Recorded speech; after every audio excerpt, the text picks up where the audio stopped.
Hey everyone, how's it going? In this video, let's look at some different pitch shifters that we have available to us that we can use to pitch down the tuning on our guitar. Now, I have done some previous videos on these. We have compared different plugins that have been available, but I thought I'd do an updated video where we check some new players on the market, and also one that's always come up that's been requested is asking about the Digitech Drop or the Whammy DT. So I got my hands on a Whammy DT, so what we can do is take a look at this OG hardware version and compare it to some of the other options that are available. So first off, I've got this guitar in drop D, and we can use the pitch shifters to shift it down 7 semitones to drop G, and it sounds like this. But before jumping in, don't forget to click on that subscribe button if you're new to the channel and click on the notification bell. Now let's jump in.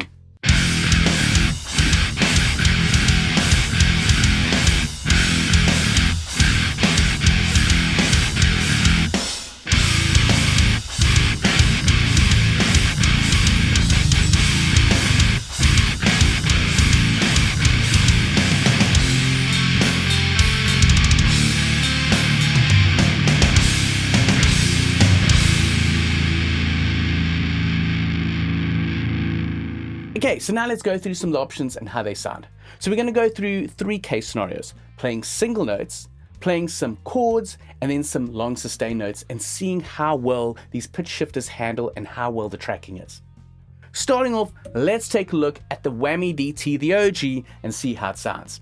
I'm going to be wearing some headphones because you sort of want to cancel out that change of pitching. For example, if you're hearing the original pitch plus the drop down pitch. So let's put these headphones on and see what it sounds like. So with the Whammy DT over here on the right hand side, I've detuned it by 7 semitones, and I can trigger it over here. And then for the guitar tone, I'm using Otto Audio's 1111. First, I'm going to play the riff by itself in drop D. And then now with the drop tune. Now let's test out with some chords.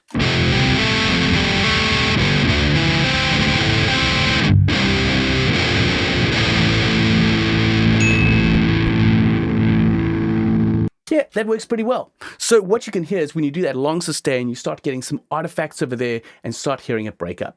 Okay, so now let's check out some plugin options that are available and compare it to the Whammy DT.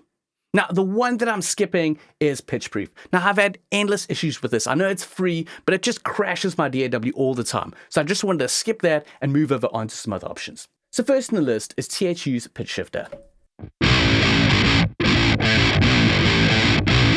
Sounds good with the single notes. Now let's check it out with the chords.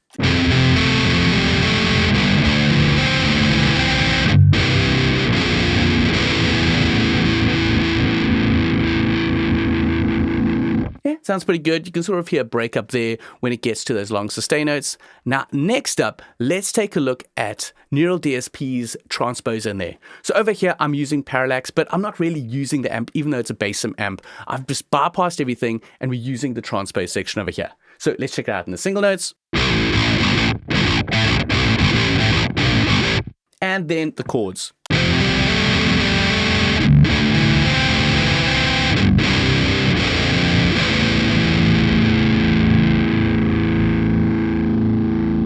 That sounds really good, and you really don't get many artifacts breaking up on that long sustain note. Now, next up is AmpHub. They have recently introduced a transposer into the AmpHub suite, so we're going to be testing that out. So let's see what that sounds like.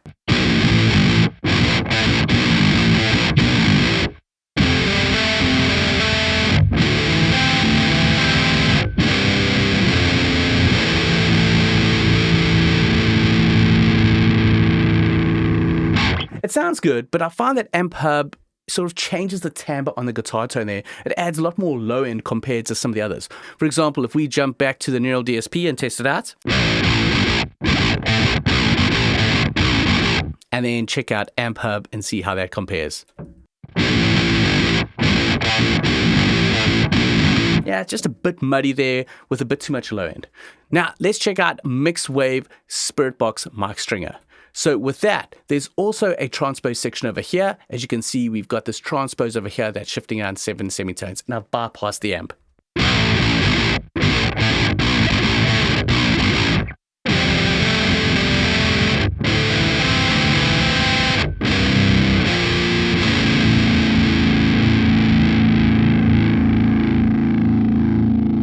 Yeah, that also works really well. You don't have many artifacts, but it is changing the timbre also a bit with the sound over there. Now next up, let's check out Hypertune. Now this is probably the most closest emulation to the Whammy DT, and it's got an extra feature that I really like. So you've got this timbre button here. I'm going to pull it all the way down and first test it out with the low tuning.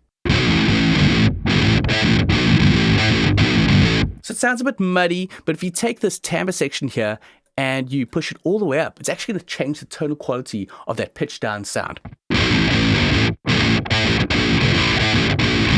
What I find, it sort of gets rid of that low end muddiness and tightens up the sound. So compare it here before. And then now with this timbre pushed up a bit. And let's check it out with some chords.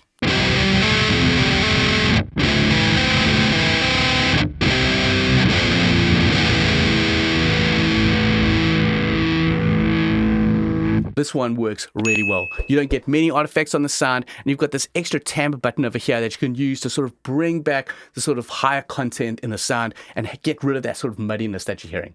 Now the true test is going to be to compare it to PolyCapo, which has been my favorite for my last 2 videos. So let's just bypass that and enable PolyCapo and test this out. So first with the single notes.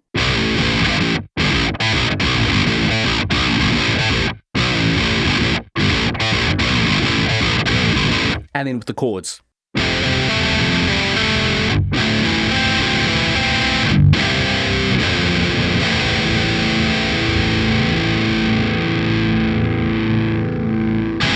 Yeah, it's really hard to beat PolyCapo. This is still coming out tops for me. With those single notes, you've got a lot of note clarity. It's not getting muddy and changing the timbre of the sound. And then also when you get to chords and sustains, they really don't have many artifacts. So what I want to do here, my 2 favorites have been PolyCapo and Hypertune. So I just want to jump between the 2 and compare them.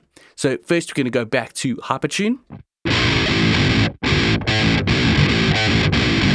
And then go over to PolyCapo. And now let's try Hypertune with the chords and the sustains.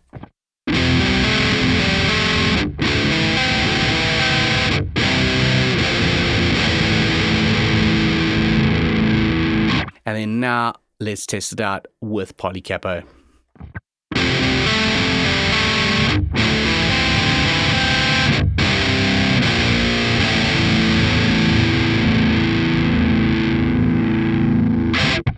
So there you go, there's a comparison between the Whammy DT as the hardware version for pitch shifting, and then also some plug-in pitch shifters and transposers that you have available to you on the market. Now in my last 2 previous videos that I did, PolyCapo always came out on top. But I gotta say with this video, I'd say it's quite a close tie between PolyCapo and Hypertune. Now I did like the Whammy DT, and it's nice having a hardware version that you can sort of stomp on and off, but when it comes to the plugins compared to the hardware version, I really find that PolyCapo and Hypertune outdo the Whammy DT.